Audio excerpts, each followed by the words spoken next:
Beaucoup de praticiens disent je suis thérapeute, pas commercial. Est-ce que tu penses que c'est encore tenable aujourd'hui comme posture? Alors, c'est tenable si tu es salarié en institution ou si tu es bénévole dans une association. Si tu es praticien, thérapeute, coach, quoi que ce soit, à ton compte, comme indépendant, tu ne peux pas raisonner comme ça. C'est-à-dire que praticien indépendant, ça ne veut pas dire praticien tout seul, ça veut dire praticien et entrepreneur indépendant. Et donc, quand tu es entrepreneur indépendant, tu es responsable du fait de remplir ton agenda et de créer ta propre économie. Soit tu l'acceptes, soit tu l'acceptes pas, mais si tu l'acceptes pas, eh ben tu changes ta façon de bosser et tu deviens salarié en institution. Mais à un moment donné, il faut savoir où on se positionne, à quoi on joue. Et donc dire je suis pas commercial, oui, tu n'es pas commercial, on est d'accord, mais il y a une part de ta mission d'indépendant qui est de générer ta propre économie et de faire connaître tes offres et d'être capable de négocier ce que tu fais contre l'argent de la personne en face. Et si tu ne peux pas assumer ça, tu délègues ta capacité à remplir ton agenda auprès de l'institution avec laquelle tu travailles, et c'est l'institution qui remplit ton agenda.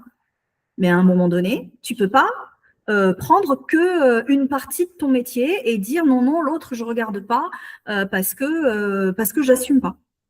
Mhm. Oui, effectivement, ça rentre en conflit. Et justement, il commence où ce conflit entre je veux rester dans l'accueil et je dois faire rentrer de l'argent? Le conflit, il est dans le fait de vouloir tout faire depuis la même posture. C'est-à-dire que c'est de se dire, je suis praticien indépendant, depuis la même casquette, je veux et être dans l'accueil et vendre mes prestations. Tu ne peux pas faire ça. C'est-à-dire qu'il faut admettre, et c'est difficile parce que personne ne te le dit, que praticien indépendant, c'est une double posture. Et donc, comme c'est une double posture, tu ne peux pas assumer les deux missions depuis la même casquette. Tu es obligé de construire une double façon de penser. Et quand tu es en mode praticien, tu es dans l'accueil. Quand tu es en mode entrepreneur, tu cherches à vendre. Il faut apprendre à jouer les deux postures dans ton métier, mais tu ne peux pas les jouer au même moment. Il faut savoir quand tu joues le praticien et quand tu joues l'entrepreneur, parce que ta mission, c'est de jouer les deux. Et le risque, c'est de croire que tu dois fusionner ces deux postures-là en une seule. Et ça ne marche jamais. D'accord. Donc, tu dis souvent que indépendant égale entrepreneur.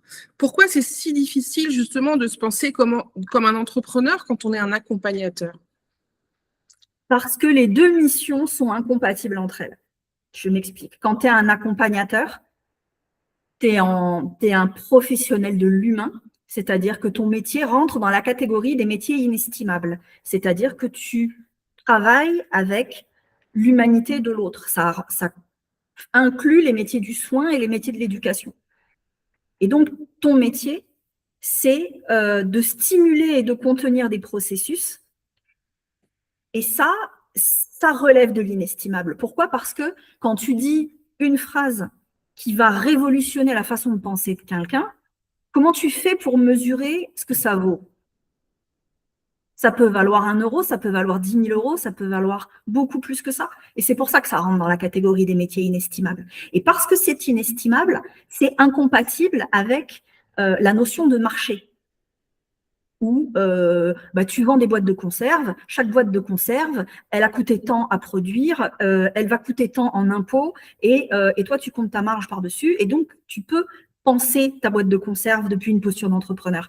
Quand tu es un praticien, tu ne peux pas penser vraiment à l'acte, tu ne peux pas penser à la mission, tu ne peux pas penser au résultat, parce que tout ça, quelle que soit la grille de lecture que tu vas choisir pour essayer d'estimer ce que tu fais, ça reste de l'inestimable. À combien tu estimes la vie de quelqu'un? À combien tu estimes la phrase que tu vas dire à un moment donné et que tu n'as même pas prévu, qui va lui changer la vie et lui ouvrir un horizon qu'il n'aurait jamais pu imaginer avant? Tu ne peux pas poser un prix là-dessus.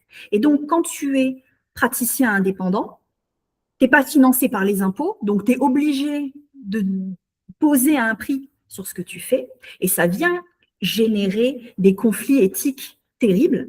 et des conflits de valeurs et plein de difficultés pour te positionner parce que la logique commerciale qui consiste à tout rentabiliser, à poser un prix en fonction des besoins, en fonction du marché, en fonction de la demande, et ce qui relève de l'inestimable, ben, ça ne va pas ensemble. C'est pour ça que c'est très compliqué.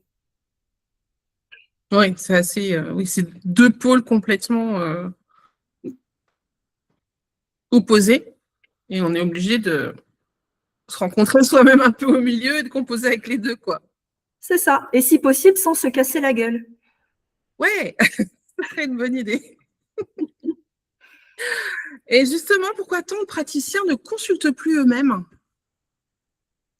Alors, ça, c'est mon avis perso, hein. Je crois qu'on a envie de consulter, on a envie de continuer à être réflexif, à être en travail, et je pense qu'on est tellement en conflit avec la logique économique que ça prend toute la place.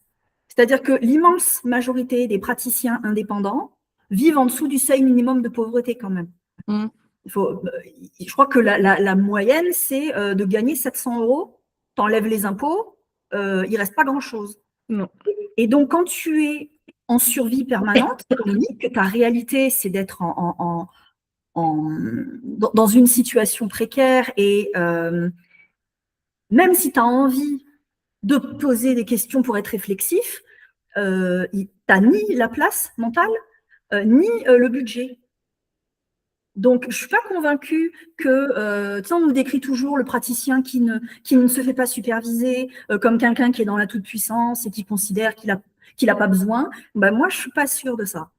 Je pense que c'est une histoire de place mentale et de budget. Et que quand tu es complètement pris dans ton conflit entre ta posture d'entrepreneur et ta posture de praticien, eh ben, il n'y a plus la place pour jouer à ça. Oui. Et pourtant, ce serait là que ce serait très utile. Mais tout à fait. Mais comme tu le dis, on n'a pas forcément les moyens. Et alors, comment tu fais concrètement pour ne pas te sentir sale quand tu passes du rôle d'accompagnateur à celui de chef d'entreprise, de vendeur? Alors justement, il y a souvent dans le discours des gens ce sentiment d'être sale quand ils font ça, et ça pose la question derrière de ton mythe de la pureté, en fait. Ça voudrait dire que quand tu es en mode praticien, tu es dans le mythe de la pureté, ce que tu fais, c'est grand, c'est beau, c'est noble, et puis d'un coup, quand tu commences à demander des sous en échange, ça deviendrait impur, malsain, et là, en fait, on est en train de, de, de rappeler quelque chose qui est difficile à entendre souvent, hein, c'est que derrière les métiers du soin et de l'éducation, dans notre culture, la culture française, donc avec un gros héritage catholique, c'est la culture c'est une culture religieuse. C'est-à-dire que les gens qui jouaient ce rôle-là, c'était les religieux et les dames patronesses qui allaient avec. C'est-à-dire que la prise en charge des gens en souffrance, c'est quelque chose qui relève de la charité. Et donc, c'est beau, c'est noble, c'est pur. Tu n'es pas censé l'échanger contre de l'argent, mais ça ne veut pas dire que c'est gratuit. En vrai, ce n'est pas gratuit, parce que pendant que tu fais ça, tu gagnes ton paradis. Hein. Oui. Tu es en train de faire des choses. En fait, ce que ça veut dire, c'est que tu t'occupes des gueux et des indigents, en échange de quoi tu vas gagner ton paradis. C'est pour ça que tu ne demandes pas de sous. Tu vois. Et donc, quand tu te rends compte que derrière ton envie d'être dans un truc de pureté, parce que demander des sous, c'est sale, tu es en train de rentrer dans cette logique-là. Et cette logique-là, elle est construite autour du fait que toi, tu es au-dessus. Tu vois, tu fais la charité aux gueux et aux indigents, parce que pauvres d'eux, ils ont absolument besoin de toi. Et tu te fais payer, pas en argent, mais tu te fais payer en vertu, en sentiment d'être supérieur. Et c'est pour ça que tu es là avec ta pureté à te dire que ce que tu fais, toi, c'est beau, c'est grand, c'est noble. Oui, mais est-ce que tu n'es pas en train de nourrir ton délire de toute puissance avec ça? Tu vois? Et est-ce que derrière ta volonté de faire des choses pures, tu n'es pas en train de regarder l'autre comme une pauvre chose qui va t'être redevable jusqu'à la fin des temps, hein, et qui est, comment dire, qui est dédouané de son pouvoir sur son propre destin. C'est-à-dire que quand il te paye, l'autre, il te paye parce que ça lui permet d'être quitte avec toi. Oui. Ça lui permet de ne pas sentir que tu lui as fait la charité. Et donc, tu ne le mets pas en situation d'être ton obligé pour toujours.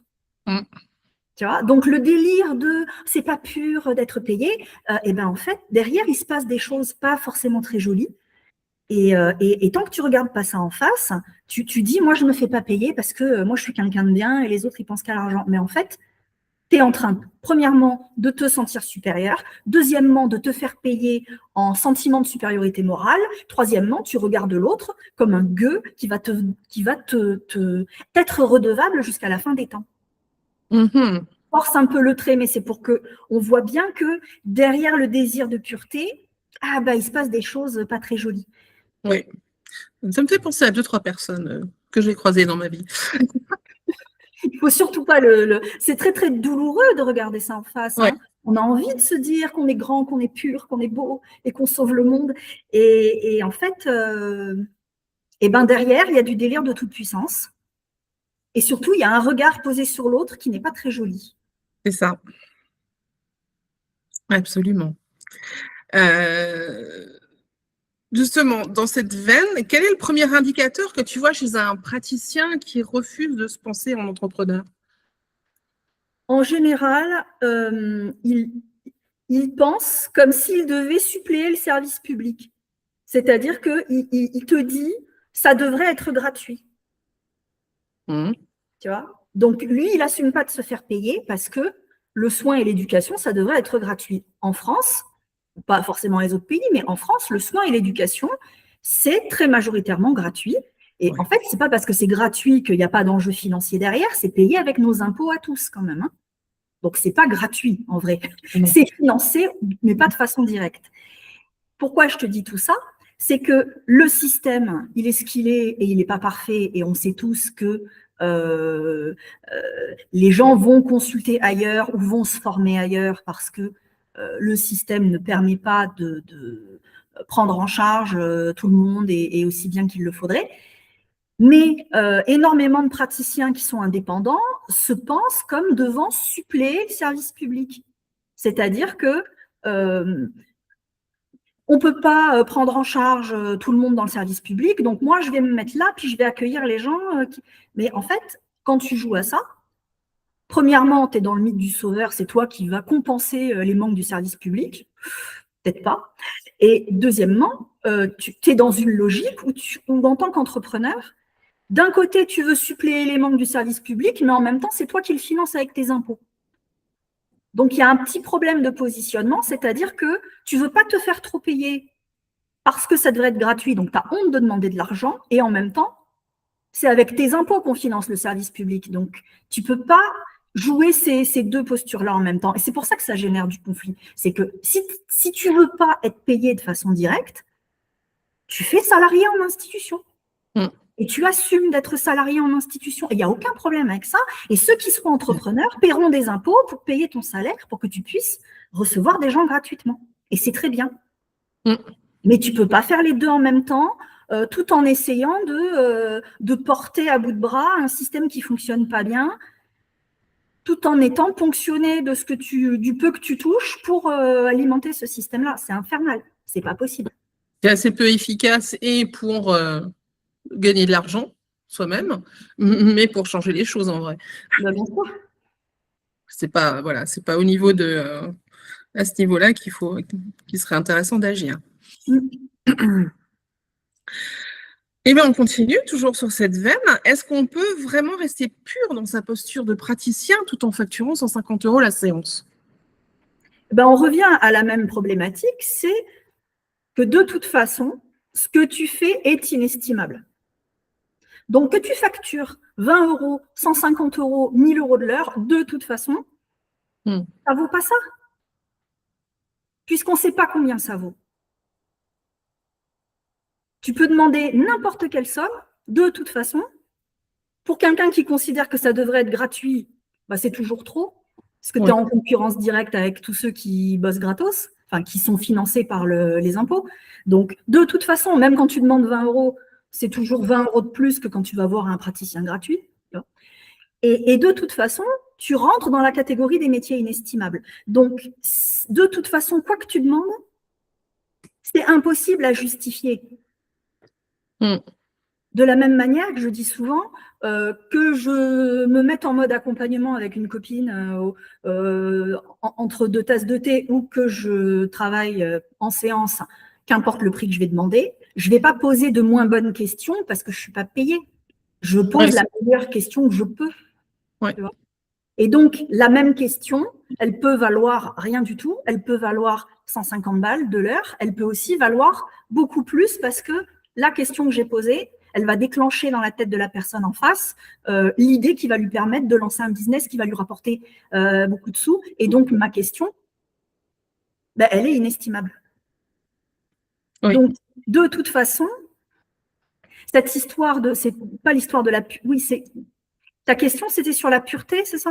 Oui, c'est ça. Comment est-ce qu'on peut se sentir vraiment pur dans sa posture, enfin rester pur dans sa posture de praticien tout en facturant assez cher, quoi.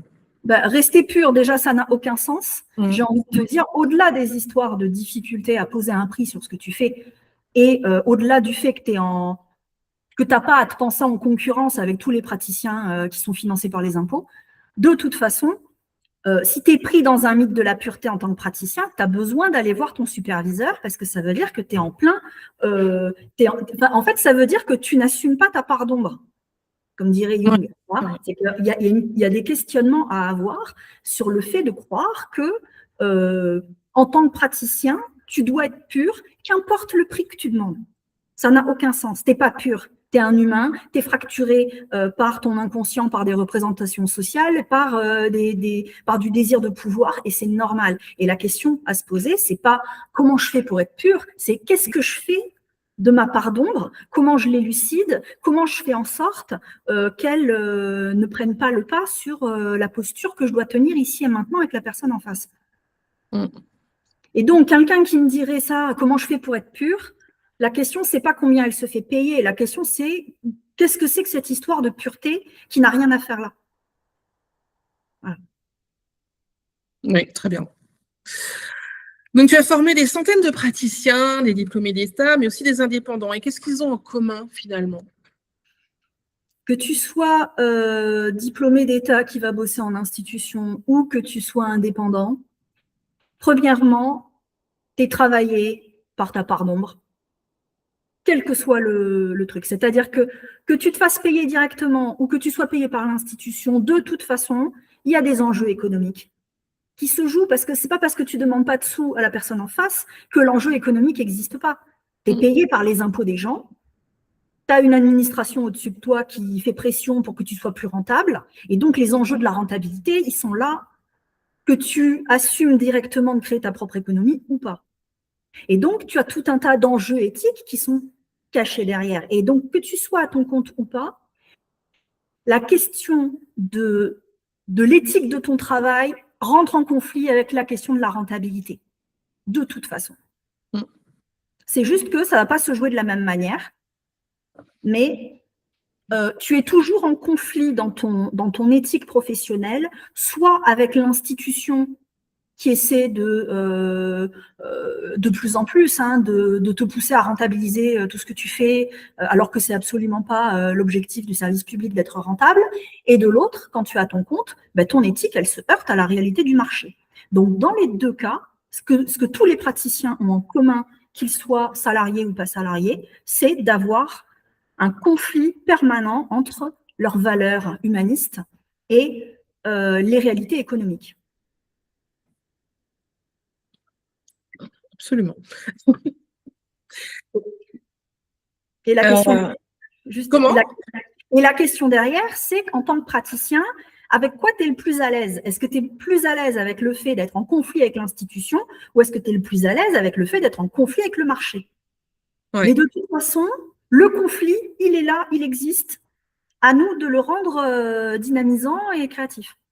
Oui, c'est ça. En fait, il faut réellement avoir conscience de ce conflit qu'on a en soi pour pouvoir faire ce choix, en fait, tout simplement. Qu'il n'y en a pas un qui est meilleur que l'autre. Et puis, il n'y en a pas un qui remplace l'autre, et puis on peut passer de l'un à l'autre, enfin, j'imagine. Exactement. Mais croire que l'une des deux postures va te permettre d'échapper au conflit, c'est une illusion. Mm. C'est pour ça que le mythe de la pureté ne fonctionne pas. Bah oui. Tu n'es pas pur quand tu dois louvoyer dans ton institution pour te faire bien voir de ton chef de service, pour avoir le budget qu'il te faut. Et tu n'es pas pur quand tu dois faire le marketing de ton offre et que tu te retrouves à essayer de faire le vendeur de tapis alors que tu vends quelque chose qui n'est pas de la matière objectivable. Ouais. Dans les deux cas, tu n'es pas pur. Et c'est pas grave, tu n'es pas là pour être pur, tu es là pour faire ton boulot aussi bien que tu peux avec ce que tu as et en regardant ta part d'ombre avec autant d'honnêteté que possible et pour tenir ta posture. C'est ça. Si tu devais donner une seule phrase à un praticien qui bloque sur cette double posture, ce serait laquelle? On peut jouer à tout, mais pas n'importe comment et en étant bien conscient du cadre dans lequel on est et en faisant en sorte que l'autre en face sache dans quel cadre il est aussi. C'est-à-dire que le problème quand tu es et entrepreneur et praticien, c'est de vouloir tout faire en même temps et donc quand toi, tu n'es pas au clair sur ce que tu es en train de faire face à la personne en face, l'autre en face, il ne sait pas non plus où il doit se mettre. Est-ce qu'il est un patient ou est-ce qu'il est un client qui peut dire non? Parce que quand tu joues le praticien face au patient, ta valeur dominante, ça doit être la valeur humanisme. Et donc, tu es là pour être au service du processus qui est en jeu et qui est censé être au service de l'autre. Soit un processus de soins, soit un processus éducatif. Dans les deux cas, tu te mets en tant que praticien au service de l'autre. Et donc, l'autre n'a pas à se demander si tu essaies de lui vendre un truc, si tu es en train de le convaincre de quelque chose, si tu es en train d'essayer de le séduire et comment il peut décider si oui ou non il n'est pas censé craindre ça. Parce qu'au moment où tu fais le praticien, tu ne fais que le praticien. Et au moment où tu es vendeur, parce que tu fais tourner ton activité, tu es clairement en posture de vendeur, tu ne fais pas semblant d'être un praticien, et donc l'autre en face, il sait à quoi on joue. Il sait que tu vas lui présenter une offre, et il sait qu'il a les moyens de te dire oui ou de te dire non. Mais si toi, tu ne sais pas à quoi tu joues, tu te retrouves à être dans la confusion des deux postures, et l'autre en face, il ne sait plus où il est. Et c'est là que tu peux avoir des dérives de commencer à accompagner un peu les gens pour mieux leur faire sentir qu'ils ont besoin de toi, pour leur faire signer des trucs. Et là, toi, tu te sens mal. Quand tu as un peu d'éthique, tu te sens mal. Si tu es un sociopathe, tu t'en fous. Mais si tu es un praticien qui n'a pas de pathologie mentale particulière antisociale, tu le vis très, très mal de faire ça. Tu n'es pas bien et tu te sens là, tu te sens mal. Et l'autre en face, il se sent mal aussi parce que tu lui demandes d'assumer deux postures en même temps. Et donc, il ne sait pas où il n'est pas bien. Du coup, comme il n'est pas bien avec toi, il ne se sent pas en sécurité, il se casse et il va voir ailleurs. Et il a raison parce que tu n'es pas au clair avec la posture que tu tiens. Et donc, il a raison de se barrer. Ouais. Donc, qu'est-ce que je dirais à un praticien qui est coincé là-dedans? Son boulot, c'est d'identifier les différentes postures de son activité, de savoir à quoi il est en train de jouer pour permettre à la relation qu'elle soit la plus sécure possible pour la personne en face. C'est-à-dire que l'autre en face doit savoir s'il parle à son praticien ou s'il parle à un entrepreneur qui veut lui vendre une formation, un accompagnement, un service. Parce que soit il a le pouvoir de dire oui ou non face à tes arguments, soit il n'est pas en train de jouer à ça et il doit pouvoir te faire confiance et te dire tout ce qu'il a besoin de te dire. C'est pas le même cadre, c'est pas le même jeu. Ouais. Voilà. Donc, il faut savoir à quoi on joue pour que l'autre en face sache aussi à quoi il joue et où est sa zone de pouvoir. Ouais, c'est très bien, ça me paraît parfait comme réponse. Merci. Comme toujours.